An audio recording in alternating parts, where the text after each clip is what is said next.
Some call me Steve, Dad, husband, or friend. Others might call me boss, coach, or mentor. Today you can call me the Leadership Hacker. Thanks for listening in, I really appreciate it. My job as the Leadership Hacker is to hack into the minds, experiences, habits and learning of great leaders, C-suite executives, authors and development experts so that I can assist you developing your understanding and awareness of leadership. I'm Steve Rush and I'm your host today. I'm the author of Leadership Cake, I'm a transformation consultant and leadership coach and can't wait to start sharing all things leadership with you. Joining me on the show today is one of the world's leading and recognised thought leaders. He's a business educator, best-selling author and a speaker. It's Dr Oleg Konovalov. Before we get an opportunity to speak with Oleg, it's the Leadership Hacker News.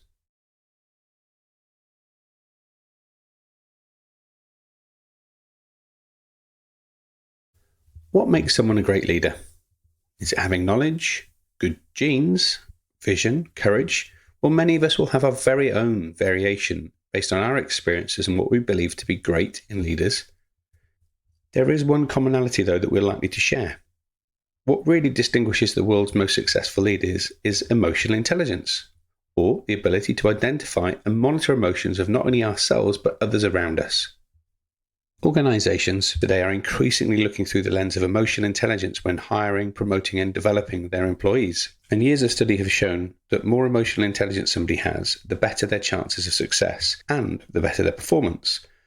What most people fail to recognise, though, is mastering emotional intelligence is actually a skill and it takes practice. And let's not confuse emotional intelligence with all that ambiguous and pink and fluffy stuff that is perceived that only people with right-hand creative brains have.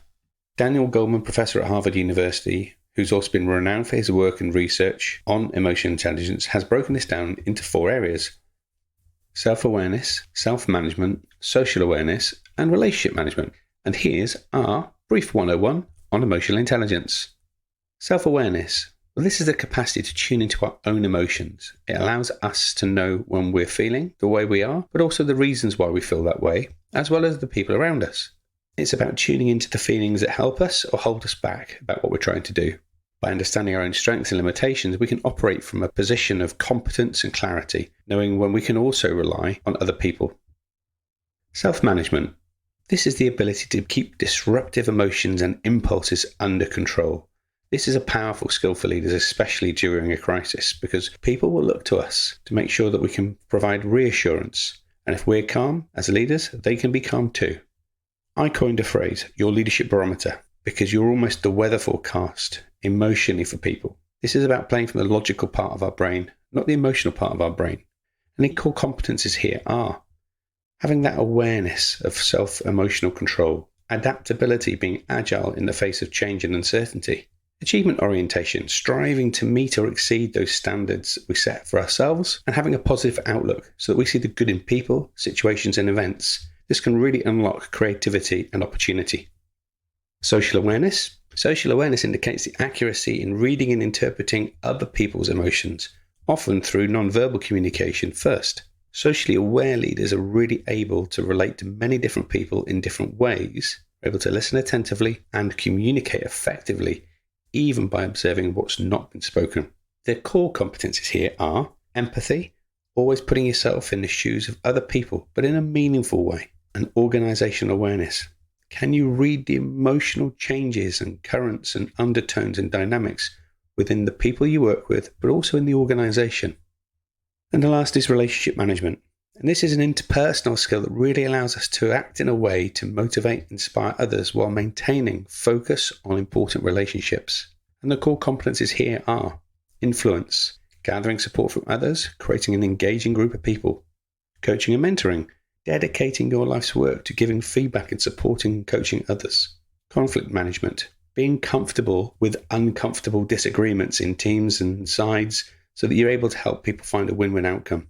Teamwork, you are the team. Share those responsibilities and rewards. Contribute to the capability of your team as a whole. And lastly, inspirational leadership. By inspiring and guiding others towards their overall vision, you'll always get the job done and you'll always bring the team with you with the best qualities along the way. So my final thought of the day: when was the last time you practiced your emotional intelligence? This isn't about doing it, testing it, scenario playing. This is about practicing some of these key capabilities, competencies, so that you can really fine-tune your capabilities. The more you practice, the more of an emotional intelligent leader you will become. That's been our brief 101 of emotional intelligence, and that's been the Leadership Hacker News. If you have any insights, information, or things you'd like to share with our listeners, please get in touch. I'm joined on today's show by Dr. Oleg Konovalov. He's one of the world's top global thought leaders. He's an author of 4 best-selling books, keynote speaker, and a coach. Dr. Oleg Konovalov, welcome to the show. Steve, thank you very much for inviting and having me on the show. Thank you. It's incredibly our pleasure. Now, you've had a really interesting upbringing, story, journey to becoming one of the world's global thought leaders around subjects such as vision, culture, and leadership. But tell us a little bit about your journey from life as a child to Russia to where you are now. Actually, I'm looking back at my life and I'm amazed myself because, being grown in a small town, which was part of these gulag towns left after Stalin heritage, it wasn't the best experience, but probably it made me stronger. And I'm grateful for this. Because if you live too much comfortable life or you're not building something big because you already have everything and you're not valuing it. You learn that something should be bigger than you and your ego to make your life meaningful. This is where I learned why I should make my life meaningful. And this was important. And you see, at a certain point, I was almost 30. I decided to move to the UK where I could learn much more than I know. I could work in a different environment. It was the biggest reason why I have moved to UK all these. And I'm really grateful for that chance because it moved me much further than I was initially thinking about it. It was great. That moved you further academically, physically, mentally? How did that move you? Mentally. I would tell you mentally, because physically you still remain strong. Oh, at least in one great piece. Academia is more or less similar everywhere in the world. With this a little bit up and down, but it's more or less similar. But it was mental challenge because you should learn everything from you. The way how people work, the way how people interact, how socialize, everything. You learn everything from you. So you are born from you. It's another life in this term. That's a really nice way of looking at it, actually, being reborn from you. I quite like that. Yeah. It's nothing. You shouldn't drag your old habits into your new life. Because then the reason, why did you change something if you're still using the same old habits or way of thinking? It wouldn't put you far. Whatever you would move, if you take everything old with you stuff, you're moving into a new house. Are you taking old stuff with you? No. You're buying new furniture, new carpets, or everything that you need from you to make it fresh and nice. And this is important. And I think I'm very lucky, and I love this industry. I've worked for many years in the fishing industry, which, is quite tough. But it's great in terms of interacting daily with incredible people. You're facing a lot of challenges, but you're learning from them. And it was a tremendous experience. I love it. A few of my projects, actually in the fishing industry, were highlighted in the Times, in the Fishing News International, in the Fishing News UK. But then at a certain point, I realized that I want to know more. I want to learn more. And I go on again for my diploma in management, then for master's degrees, then for doctoral degree. And I probably, at those days, I was only the one in the fishing industry who had a doctoral degree in business across the globe. And I guess that's your curiosity, your passion for learning that thought, right, how can I take some additional learning and transfer that to an industry which historically hasn't got a lot of academic background to it, right? Absolutely, because this is curiosity to learn what's over there, what is beyond our or my conventional thinking, or daily questions. It's something beyond. Yes, it's curiosity. But, we know curiosity kills the cat, but such a cat which is not afraid to be killed in this sense. Because curiosity, it's a great trigger to go further. And the thing is, if you want to make something more important than your daily routine, you must learn how to make it great. Because we have all chances and opportunities to make our life meaningful, our achieved goals impactful for many in positive way, but you must be capable of handling something big. And so you must learn. That's a necessity. Following the successful career you had in the fishing industry where you led some really large businesses, was it then that your curiosity that led you into the world of consulting? Knowledge is the sexiest thing in the world. Knowledge is the most demanded product in the world. Knowledge is what shifts us into the future. Knowledge is always in demand and is always respectful and always well paid. But it's most rewarding thing when you see people succeeding because of you helping them. This is far beyond our instant necessities like food and shelter, because its impact on the next generations, it's everything.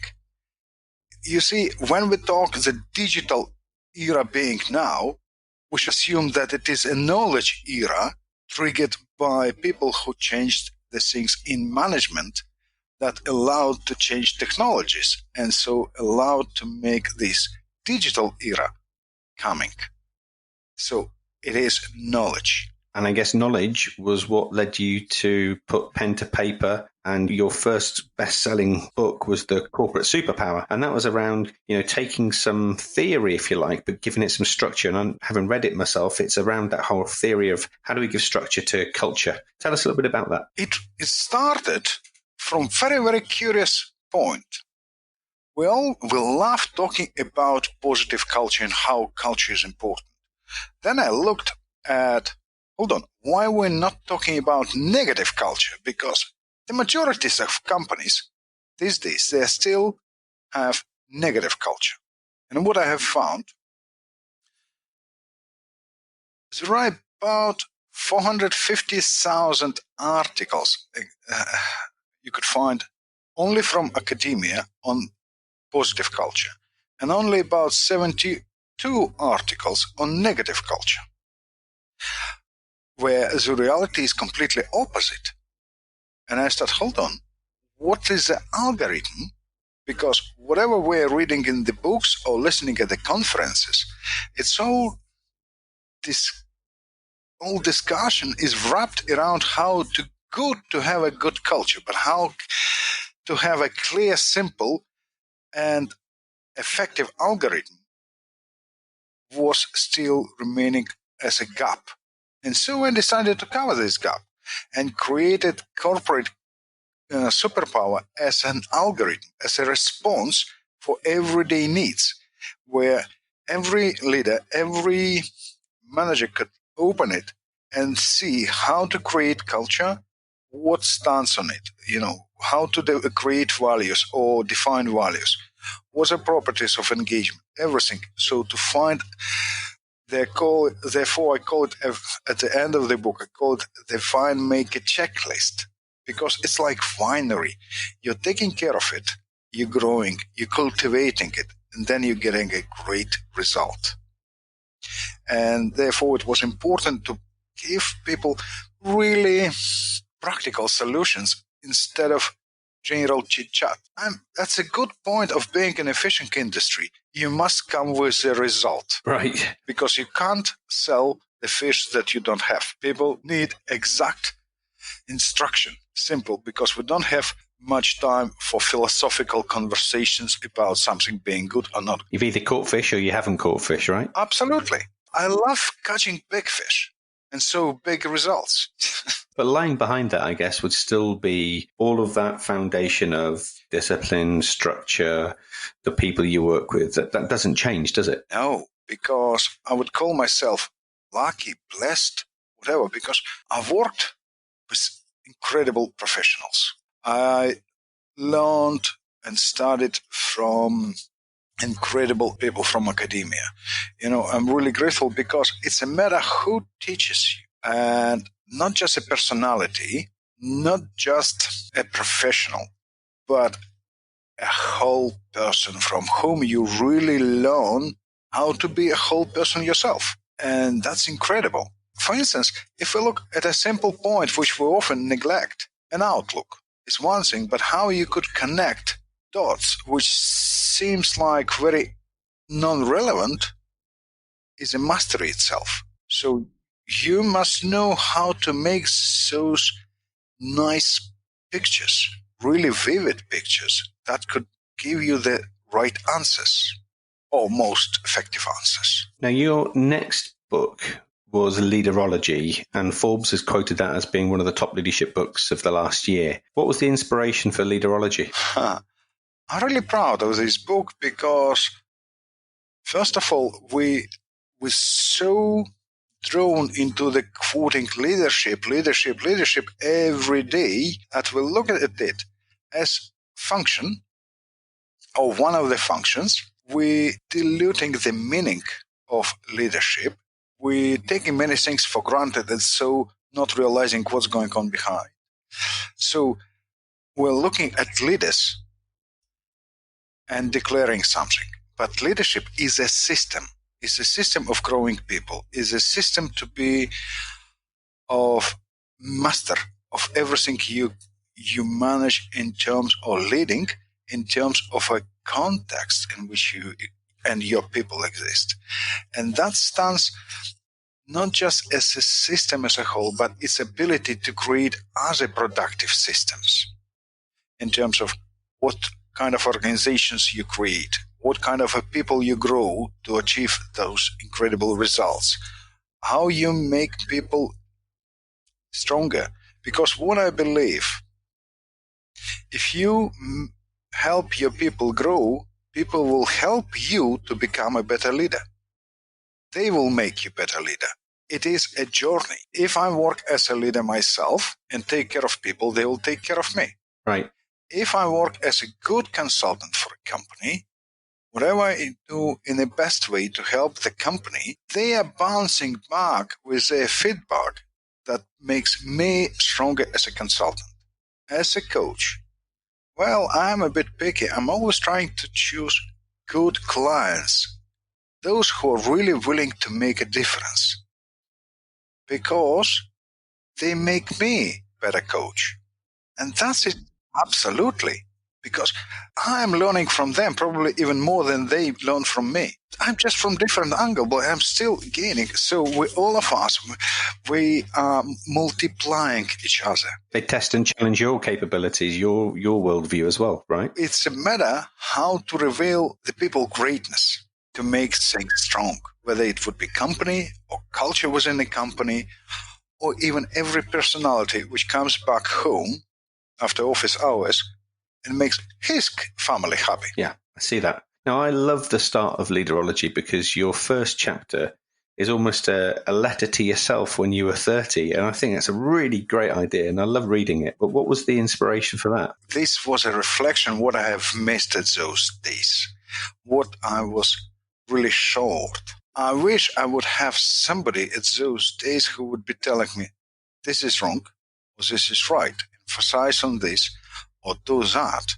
And it was critical to make own mistakes. But it was important to reflect in which direction to go. What is important to see?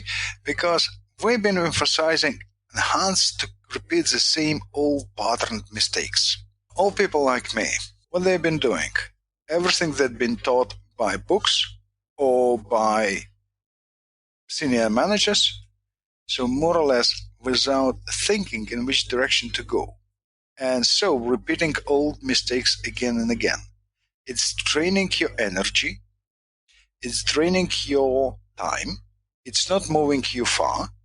And the problem is, I'm 56, but we're still dragging these old mistakes into the future. And therefore it was important to reflect where we should stop it and how to make this new house really fresh and new, and how to reinvent ourselves and get rid of old mistakes. And therefore it was a message, but it was actual message to myself. Yeah. So it's almost a bit of a, let's wave goodbye to some of that past and recognize that, everything's going to be okay, almost, right? Yes, because if you wouldn't put it clearly, structurally on a paper, or you wouldn't tell it to yourself, you still would be repeating it. But as soon as you tell, okay, we shouldn't be doing this and this, as soon as you said this clearly, you're easy, you're free from it. You're getting rid of it. So I love that.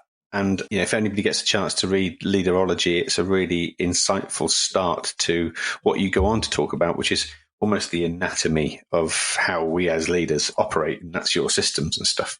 But a lot of the work that you have done recently has been focused very much around the whole principle of vision. Now, as a leadership coach, I spend a lot of time actually coaching leaders around clarity of vision, but for some people, their view of the world is very different, and one person's vision is very different from another. You've managed through your research and your work to distill this down into almost a subject matter and some themes. Just tell us a little bit about how that came about. First of all, I would tell you why vision.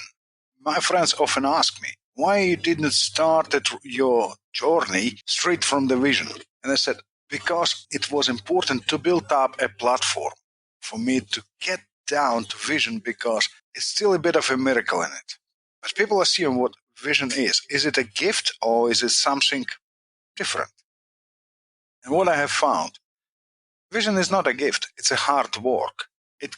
Vision comes when your conscious awareness of a problem reaches its peak. And it must be well supported by learning, listening, diminished ego, full grasp of environment, your intuition. It is something that you really came to solve for others. So it's not a gift. It's a hard work to find it and define it. So it's a moment of creation, that magical aha moment. Then you must, when you have a vision, you must structure it clearly. And that consists of 6 elements, which is stimulus. So what kind of value I create for people, and they respond to it. It reflects scale, because vision doesn't live in a dead end. It always has a potential for extension in depth, in breadth, geographically, in quality, in everything. Assumes spotlight, because being visionary leader is like being on a Broadway for 24/7. You're always responsible. It's simplicity, because if vision is not simple, it would not attract anyone. It must be understood. It defines very interesting point, scanning, because it must be relevant to the world which we live. If we are not scanning the world around us, we are missing an alignment with the world, so it doesn't become necessary or interesting for people.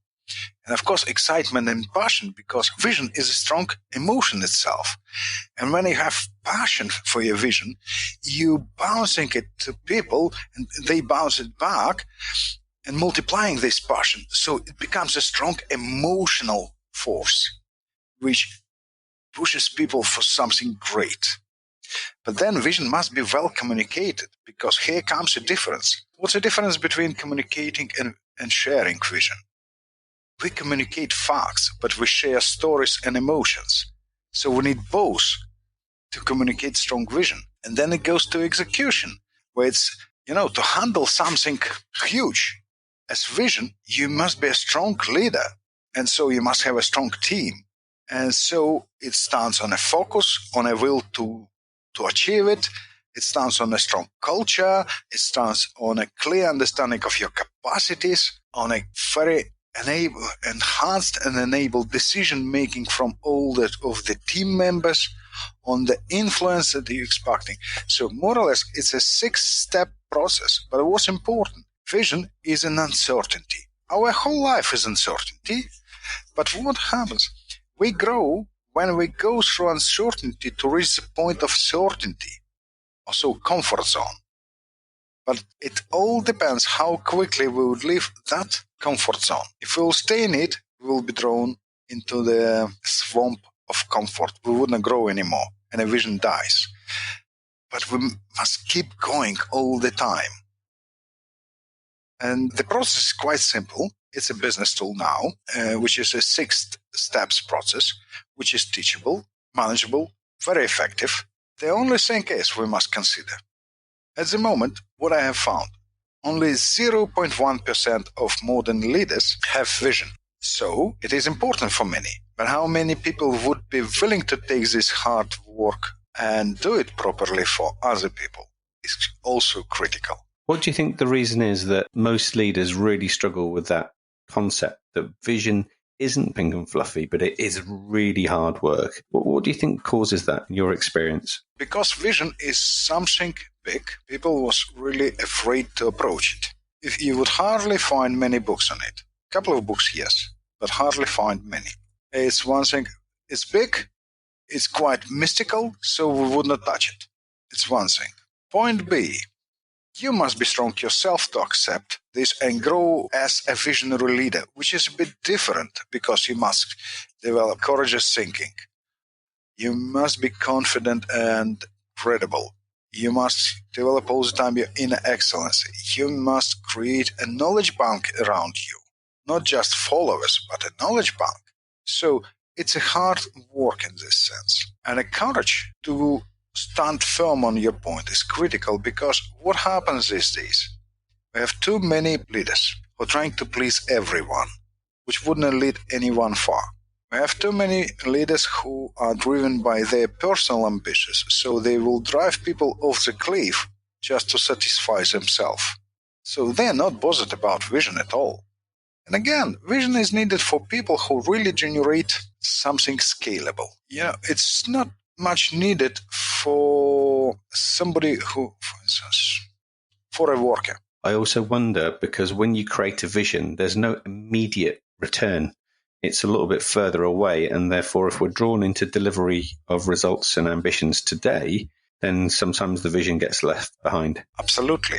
What we prefer to manage, we are keen and prefer to manage something which is we could touch or which is very visible. Call it the bottom line. Quarterly reports. Oh, we could manage them. We could see them.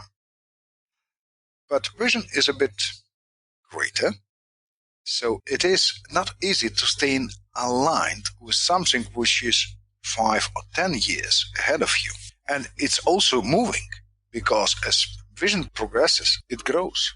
So your goals are getting bigger and they're moving. Never stops. No, never. And that's also, in my experience, an element of a lack of awareness, is that you set a vision and we leave it and we run away and we don't come back to it on a regular basis to refresh it and rethink it, right?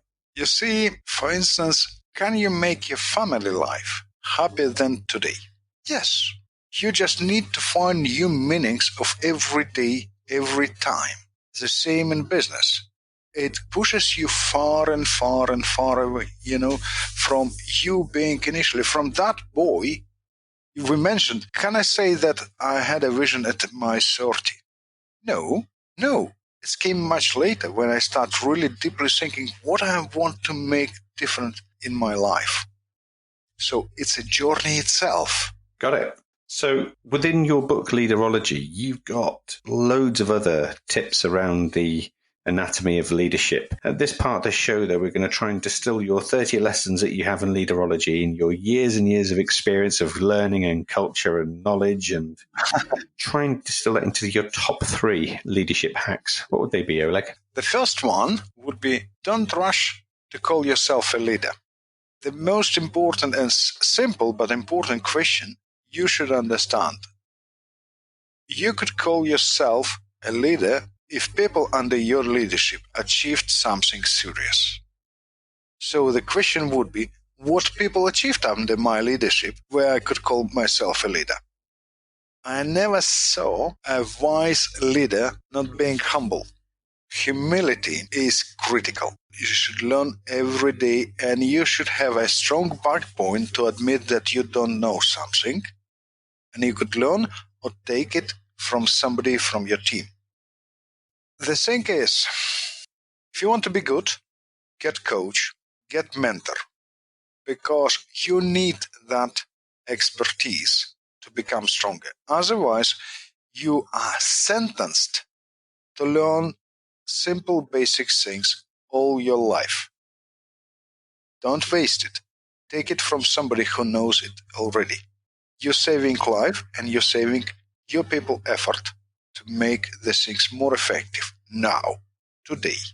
There's no world champion sports person out there, is there, that have done it on their own? They have a team of people that have helped them with their training and their thinking, and they all have a coach to unlock what they can't see for themselves, right?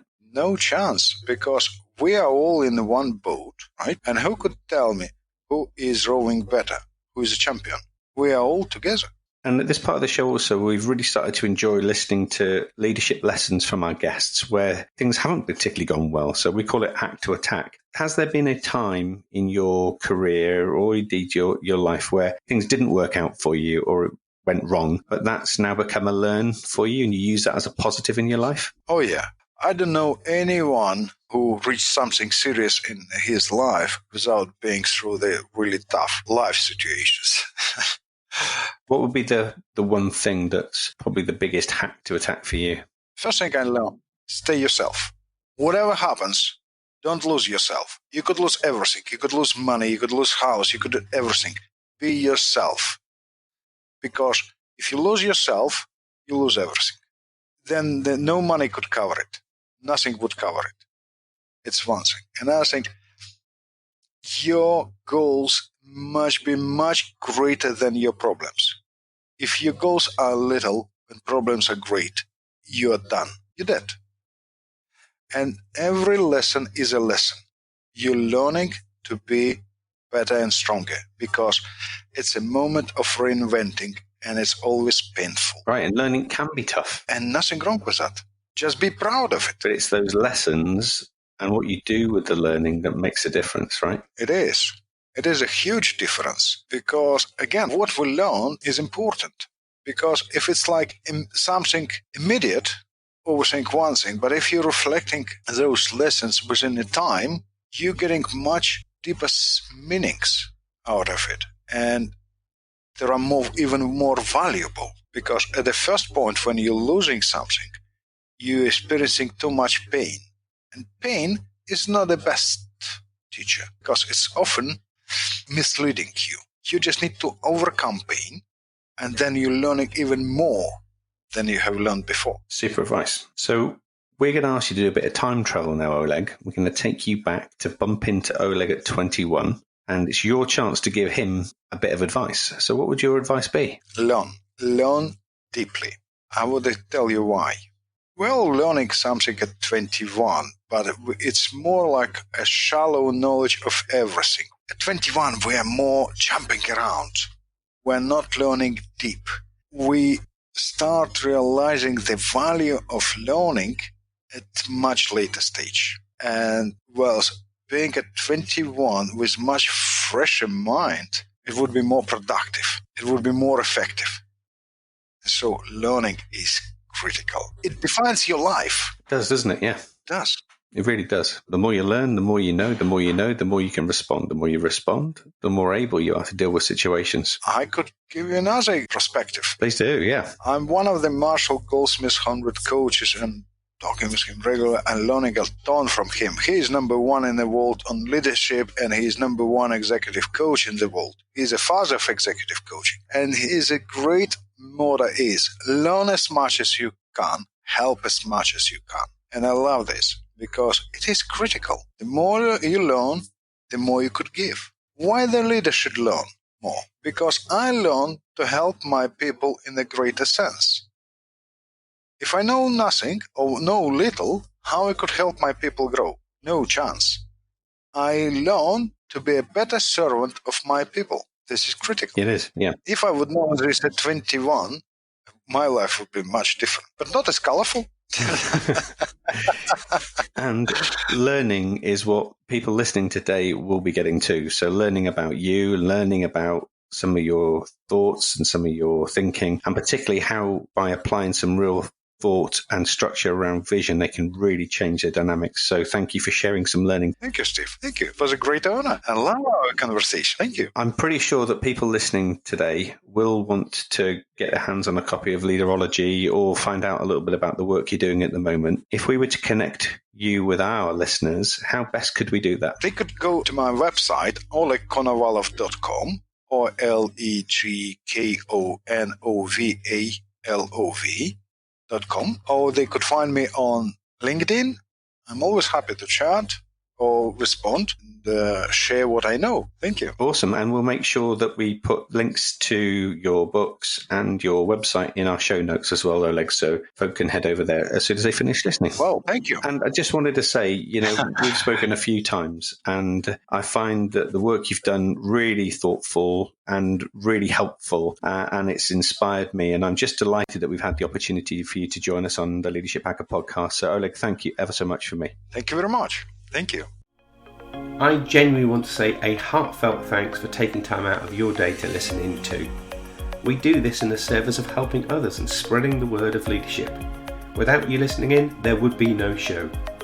So please subscribe now if you haven't done so already. Share this podcast with your communities and network and help us develop a community and a tribe of leadership hackers. And finally, if you'd like me to work with your senior team, your leadership community, keynote an event, or you would like to sponsor an episode, please connect with us via our social media. And you can do that by following and liking our pages on Twitter and Facebook. Our handle there is @LeadershipHacker. Instagram, you can find us there at @the_leadership_hacker. And at YouTube, we're just Leadership Hacker. So that's me signing off. I'm Steve Rush, and I've been the Leadership Hacker.